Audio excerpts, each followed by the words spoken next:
My guest today is Executive Chef Michael Arlt at the Beeson Company. His near Southside restaurant recently won Reader's Choice for Best New Restaurant. Congratulations. Thanks. And start by telling us about your background. It's sort of a simple background.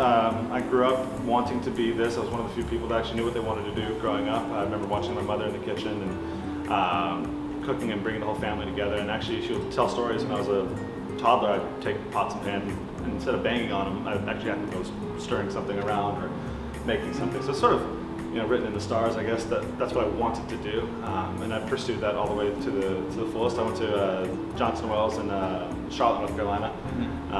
Met a lot of great connections there, and while working there, I was actually fortunate enough to two things happened for my career. One was I had an internship where I met my would-become mentor, and I also was able to work underneath Emeril Lagasse while going to school at his restaurant in Charlotte, North Carolina. Bam.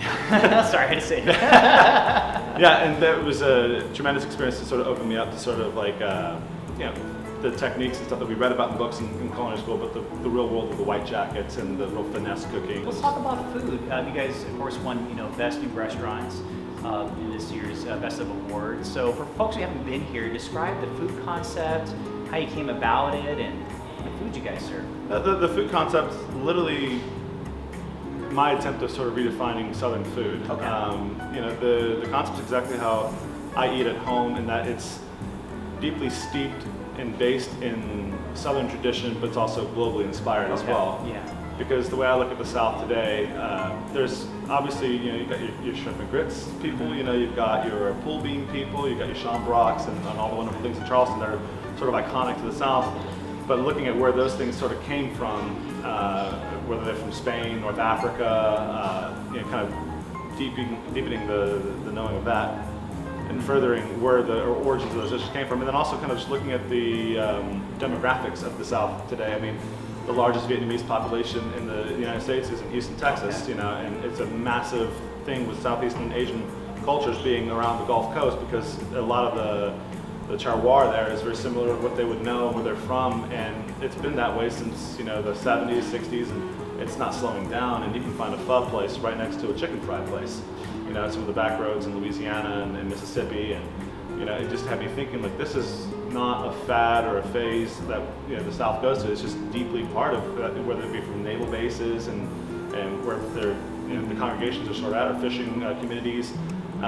It's just sort of a staple now, I think. How are you demystifying fine dining to Fort Worth? Fine dining to this community is certainly growing.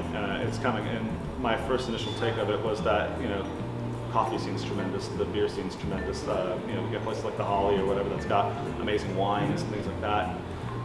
It's the second or first most moved to city in the United States, so it's booming. And you see where the people are coming from in California, Chicago, New York. And the one thing that I noticed, though, is when you look at fine dining in Fort Worth, you'll see a lot of sort of like buttoned up steakhouses, basically, or white tablecloths and service uniforms with ties on, and everything looks so formal. And to me, it makes you feel like you've got to be in a certain mindset to kind of go there, and you're dressed up in your suit. It's not particularly comfortable, and there's sort of a decorum that you need to have at the table. There's different plates and all that. And, the whole thing just feels very formal, very stuffy, and sort of outdated to me. So what we wanted to do was have the same elements from the food and beverage perspective. So you're getting all the technique and quality and experience of that, but we're wanting to give that in an environment where you could come in wearing a nice t-shirt, jeans, and feel like you're relaxed, that you're comfortable, and that you don't have to sacrifice one versus the other. So where can folks follow you on social media? We're very active on Instagram. Follow us at the Beeson Co. Fort Worth. We also are active on the same handle on TikTok. Yeah. Oh, cool. And Facebook as well. Awesome. Well, congratulations on Best New Restaurant. By the way, how excited were you guys to win that? We were very excited, obviously, and it's an honoring feeling. Yeah. It's very flattering. It's very honoring. From the people. Yeah, it's from the people. We're catering to these people, so to kind of get something like that, we're extremely grateful, and cool. We want to keep making them happy and keep pushing it. So he says thank you, readers and followers, Thank you very much for voting, and come check out this new restaurant. Michael, it's a really fun concept. It's new, but it makes a lot of sense when you explain it. It's really just the cultural expression of our community that people get when they come here, and it's been kind of a cool history lesson talking to you, and thanks for your time. Cheers. Cheers.